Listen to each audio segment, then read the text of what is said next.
And welcome to the Road from Emmaus podcast. I'm your co-host, Ron Morgan, along with fellow co-host Kit Culver.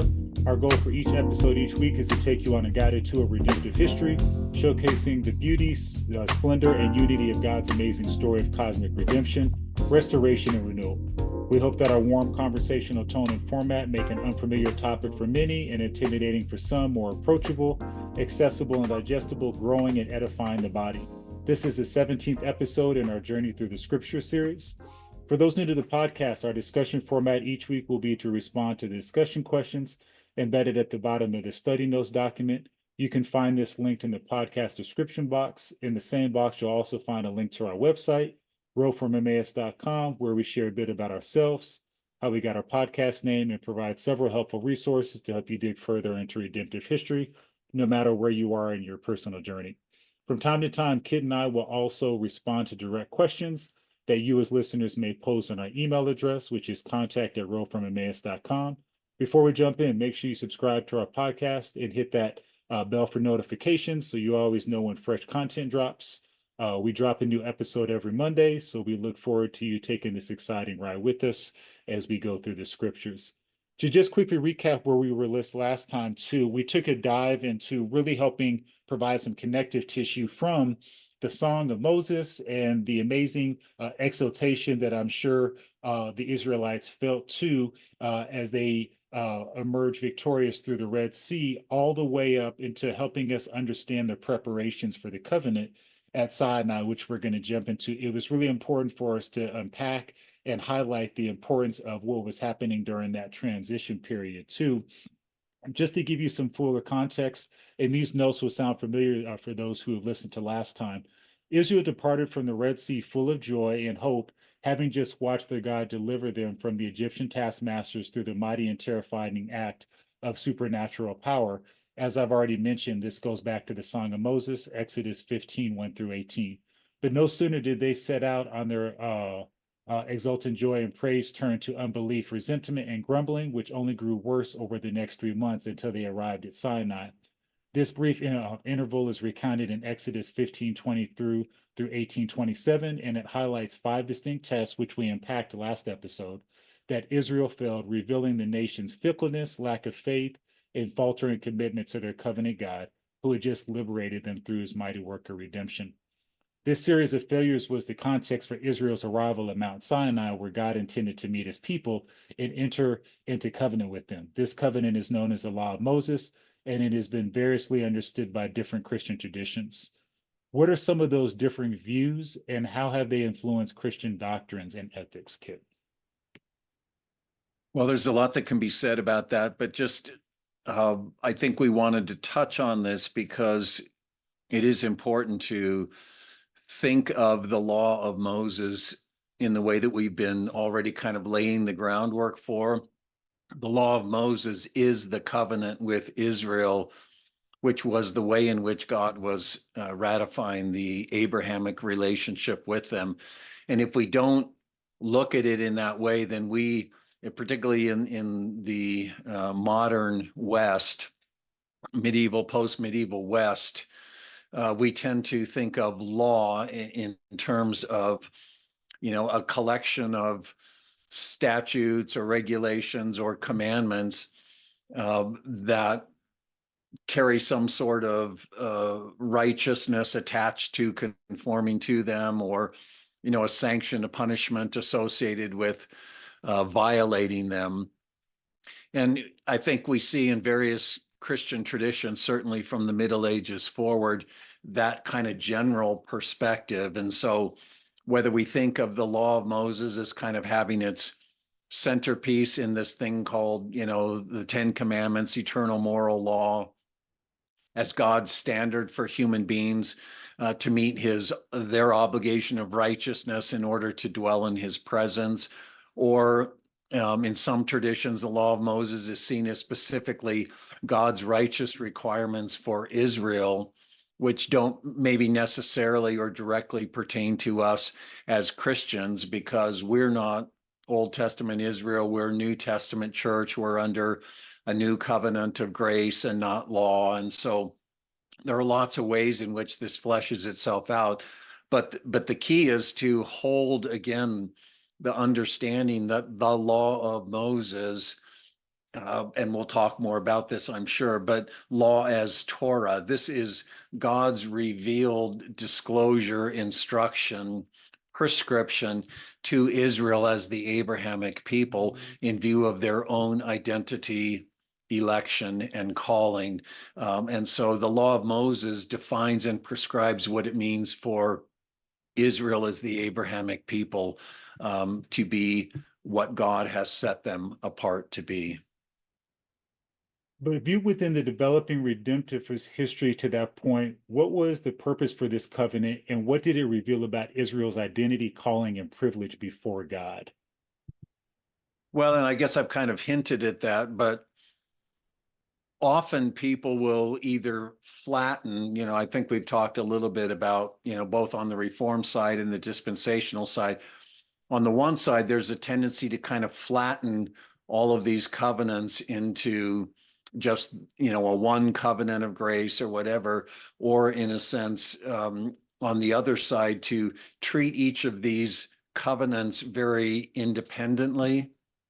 So we move from one to the other to the other. And it's important to recognize that what is happening at Sinai, this thing called the Law of Moses or the Sinai Covenant, is simply God formally ratifying the covenant relationship with Abraham's descendants as the Abrahamic people. He had made his covenant with Abraham, passed that covenant to Isaac, then to Jacob, and then Jacob becomes Israel. Jacob then is corporatized in the 12 tribes descended from him. In Egypt, Israel had forgotten their God. They were following other gods. Well, God remains still the God of the covenant, the God of Abraham, Isaac, and Jacob. And Abraham's descendants are parties to that covenant in terms of God's purposes.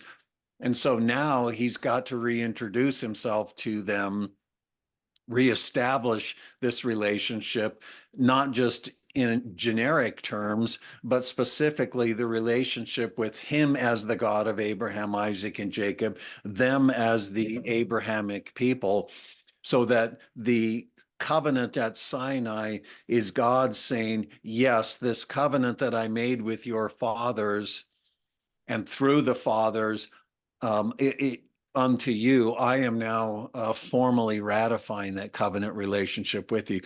So if we could put it this way, the Sinai covenant, the law of Moses, is the way in which the Abrahamic covenant is being perpetuated in Abraham's descendants many centuries later. Kit, how do we get past this idea? Because I think in modern society, number one, we hardly hear the word covenant, right? And I think we're maybe more familiar with the idea of contract. And I think that's dangerous here too, is because we don't think relational fidelity, which is what you've Right. been pushing and elevating too. We think transaction and stuff. How do we guard? How should our listeners guard themselves against importing our cultural river and understanding covenant binding contract too, which it was in a certain respect, but not losing sight of the fact too that when we see these terms and we see these things elevated in the Old Testament, especially in particular with Israel, we're talking about relational fidelity, right? To Right. help us Right. maybe make sense or reconcile that, because I know some of our listeners keep hearing covenant, and then in their mindset they're equating that to contract, and that's actually not equivalent, if that makes sense. Right. Although obviously contracts as we know them are forms of covenant. They Yes. are a kind of covenant. And even contracts are relational in the sense that relationship is the relating of two things to one another, right? In a specific way, to a specific extent, within a certain realm. And contracts do that. They're not strictly impersonal, even if they're between two companies. You are still establishing a relationship between these two entities that is defined and ordered and governed along certain lines. These two companies or these two people or whatever are now related to one another in this sense unto these goals with these benefits and these penalties for failure to meet the terms of the contract. And in that sense, as covenants, all covenants are relational. In the biblical sense, the covenants always pertain to, well, not always, but what we think of as the biblical covenants. There are covenants that human beings make with each other in the Bible too. But the covenants with Abraham, what we're seeing coming at Sinai, these are covenants between God and people. And God initiates them, and he defines the relationship with the covenanting party or parties. And part of that defining of that relationship is he defines himself in relation to them, and he defines them in relation to himself. And there are terms of those covenants. In other words, this is who I am. This is what I bring to the table. This is who you are. This is what you bring to the table if you will be faithful to this definition and this obligation. And so covenants are relational instruments, but they have a goal in mind. They have a purpose. And this is the same thing with the covenant at Sinai. And when we just think of it as law of Moses, we tend to say, okay, yeah, the relationship is this. Here's the standard that human beings have to comply with.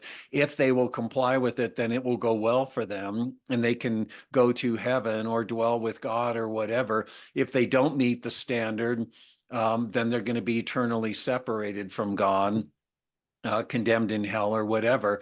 And so even though we want to say, okay, and yes, in a sense, it's relational, it's really more transactional. God has a standard for human beings, and they either meet it or they don't.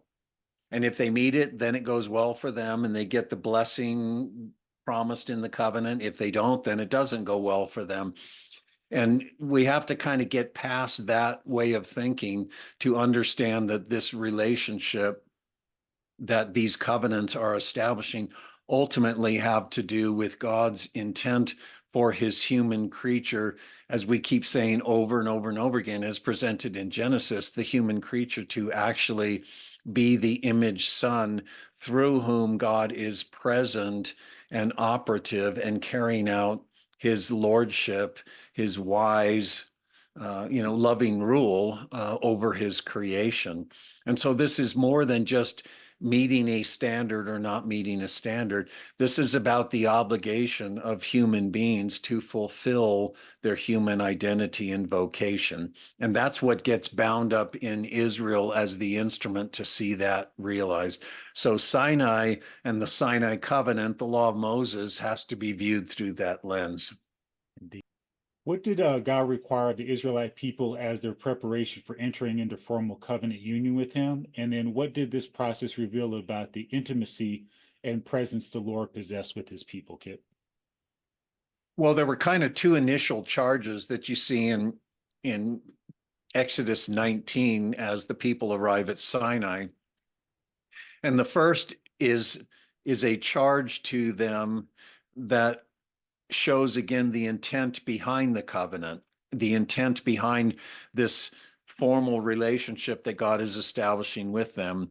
And I can just read that real quickly, and hopefully we'll hear the echoes of the things we've been talking about.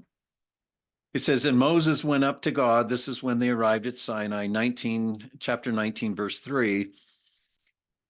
And the Lord called to him from the mountain, saying, thus you shall say to the house of Jacob, tell the sons of Israel, you yourselves have seen what I did to the Egyptians, how I bore you on eagle's wings and brought you to myself. This wasn't just about bringing them out of Egypt and setting them free. It was about gathering them to himself, ultimately to dwell with them in this sanctuary land. Now then, if you will indeed heed my voice and adhere to my covenant, keep my covenant, then you will be my own possession among all the peoples, for all the earth is mine. You will be uniquely mine, but for the sake of all the earth which is mine. You shall be to me a kingdom of priests, and a holy nation. These are the words that you are to speak to the sons of Israel. So God is already saying, we're about to enter into this covenant and you need to keep my covenant, but it's unto this goal. It's not just that I've chosen you and I want to hang out with you. You are my instrument unto this goal, expressed in this idea of a consecrated nation, a unique nation, but for the sake of a priestly, regal vocation. You will demonstrate my lordship in the world and minister this knowledge of me, mediate the knowledge of me to the families of the earth, because all the earth is mine. And so already God is framing this covenant in terms of Israel's larger purpose, larger vocation, which is it's Abrahamic vocation on behalf of the world.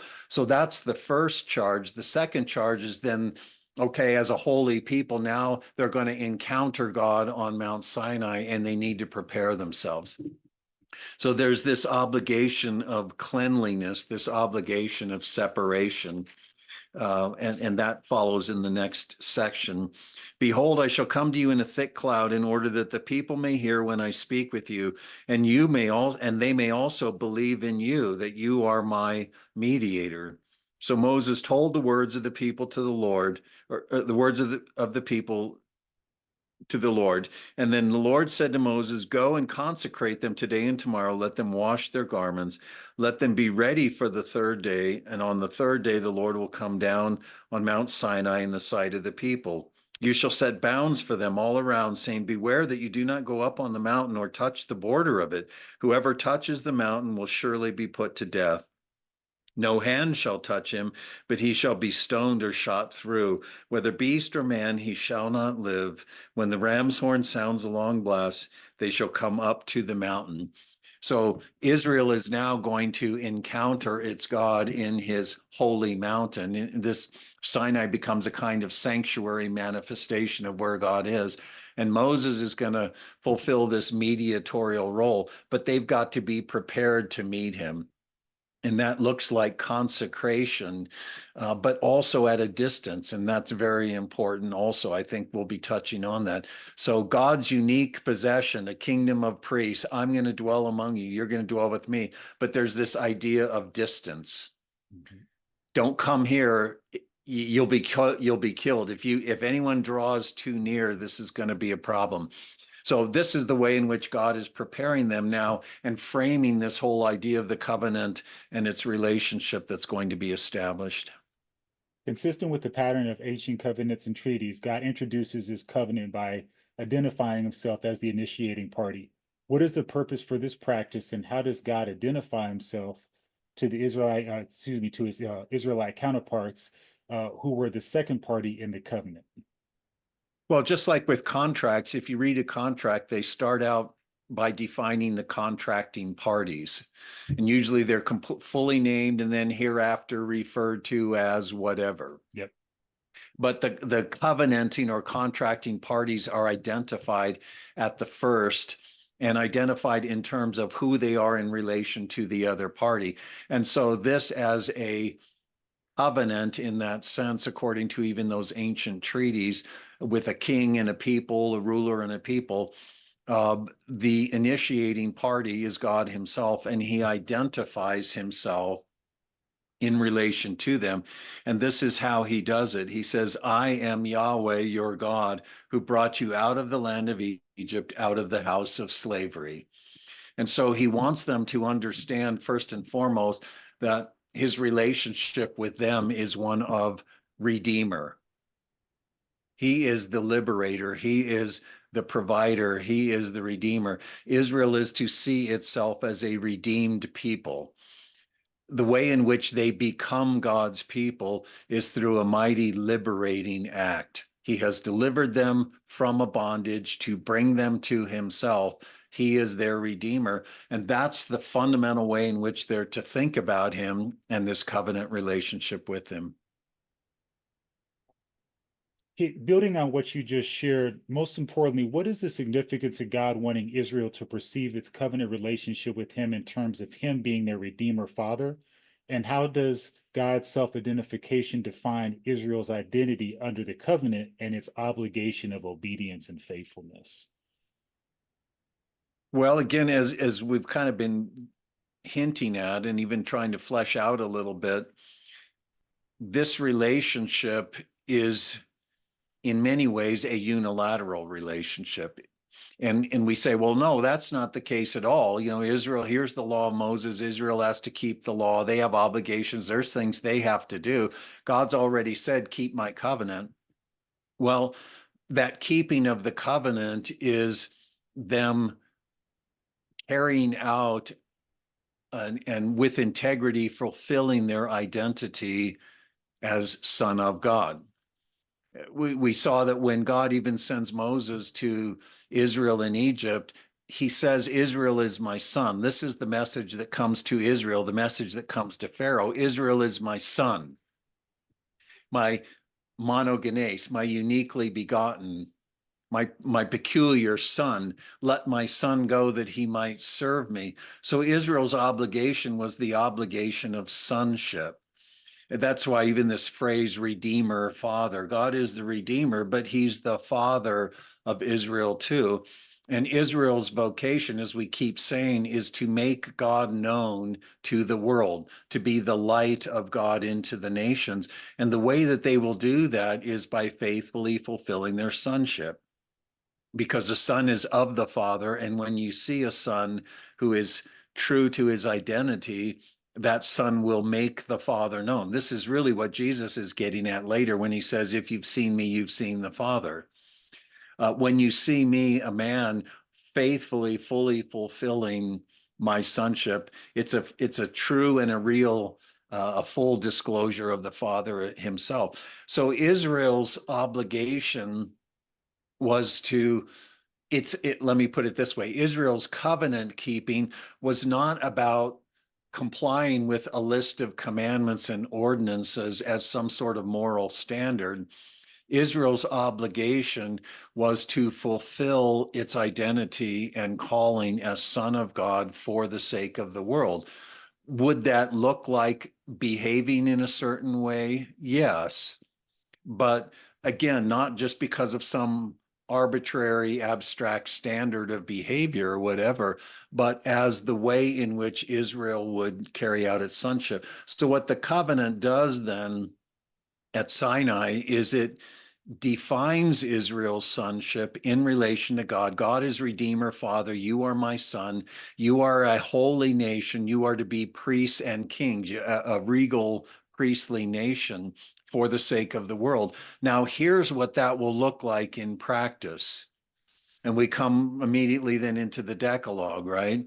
And so these are not just abstract commandments. This is God fleshing out for Israel what it will look like in practice for them to fulfill their sonship. The obligation is ultimately relational fidelity or faithfulness, as you say, not simply law keeping. And this will become much more obvious as you go farther down the line in Israel's history, because God treats their law breaking, their lawlessness, their covenant unfaithfulness as adultery. He treats it as relational infidelity. Israel is a harlot. She's borne harlotrous children. Israel is pursuing other lovers.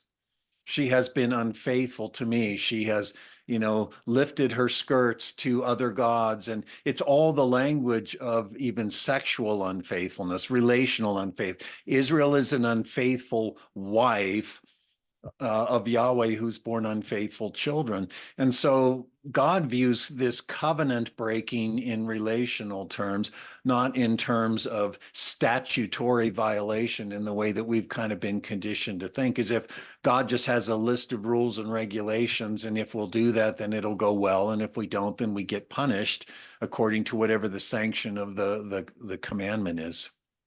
Indeed. Kid, as we close this episode, I actually think this is a really good capstone question. How does the mediated distance prominent display at Sinai help to illuminate the true manner in which sacred space will and must be recovered? Will and must, I think that's the operative word right there, must be recovered. Can you speak to that? Right. Well, ultimately, the recovering of sacred space, as we've seen, sacred space speaks to not just where God is, but how he is in relation to his creation. And God's intent, even as Paul puts it, is to fill all in all, right? To sum up everything in his creation in the Messiah such that he will be all in all. So as Isaiah put it, the glory of God will fill the earth, flood the earth as the waters cover the seas. God's intent is to fill his creation with his own presence, his own loving wisdom and rule and lordship in and through human beings. But that requires then that man be perfectly intimate with God, man be image, son, and truth. And Israel is, in a sense, called to be that. But already we've seen through its failure, and now through even the structure God will put in place, that even though God's going to dwell in the midst of his people, there's going to be a tabernacle, there's going to be a temple. He's going to bring them into his sanctuary land. It's going to be at a distance. There is going to be still this nagging, invincible reality of alienation that exists. And the priesthood, as we'll see, will actually be a way to address that fundamental problem. But even at Sinai, God is going to encounter Moses. The people are going to be at a distance. And they're even going to say, we can't bear to hear God. If we hear him, we'll die. Moses, you go listen to God and you bring his words to us. And God says, the people have spoken well. Moses, you will be the mediator of this. So God has taken a people for himself, but at a distance, and he's going to dwell in their midst, but veiled behind curtains, inaccessible, unapproachable, because the fundamental problem of creational alienation, exile, if you will, has not been resolved. And this is what holds the tension of the story. Somehow, in some way, through the Abrahamic people that God has bound this up in, God is going to end the alienation between him and mankind, and then through that, the alienation between him and the creation. He's going to deal with the curse, gather everything back to himself, and sum it up in himself. But Israel, even though that's its role in this process, it cannot do that. It cannot. It's always at odds with God. It's always still in this state of alienation. And it keeps our minds thinking, okay, somehow in the future, God's going to make Israel be Israel because he's bound it up in them. Somehow he's going to cause them to become what they cannot become in themselves. And we're back to this unilateralness thing again. God will remain faithful, though the covenant people cannot remain faithful. And somehow in his faithfulness, he will cause their own faithfulness to come to fruition. And all of this is pointing to and will reach its realization in Jesus himself. I love it. Super exciting too. We sincerely hope this time you share with us has been profitable. Once again, don't forget to check out our website and subscribe to our YouTube podcast and hit that bell for notifications. And we look forward to you joining us for our next episode. For Kit, I'm Farhan, and we'll see you down the road.